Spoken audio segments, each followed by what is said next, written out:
Hi friends, welcome to my channel. ఈరోజు ఇది వచ్చేసి మార్నింగ్ మినీ బ్లాగ్ అనమాట. సో ఈరోజు కర్రీ వచ్చేసి బీరకాయ ఎగ్ కర్రీ చేద్దామని అయితే ఇంకా బీరకాయలన్నీ పీల్ ఆఫ్ చేసేసుకొని పొట్టు కూడా నేను పక్కన పెట్టేసుకున్నాను. ఏంటంటే పొట్టు కూడా మనకి మంచి యూస్ఫుల్ పీచు పదార్థం బాగుంటుంది కాబట్టి సో నేను దీంతో పచ్చడి చేద్దామని పొట్టు అయితే పక్కన పెట్టేసుకున్నాను. ఇంకా తర్వాత ఇంకా పీల్ ఆఫ్ తీసుకున్న బీరకాయ ముక్కలన్నీ కూడా ముక్కలుగా కట్ చేసుకున్నాను. బీరకాయ అన్నీ కూడా ముక్కలు కట్ చేసుకున్నాను.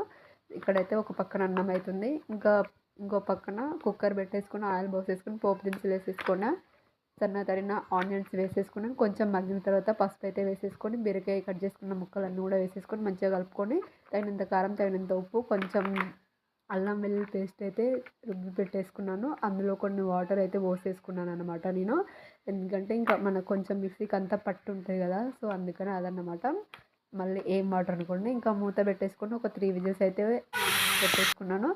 ఆఫ్టర్ 3 విజిల్స్ తర్వాత మూత తీసేసుకున్నాను. సో మంచిగా ఉడికిపోయింది అనమాట.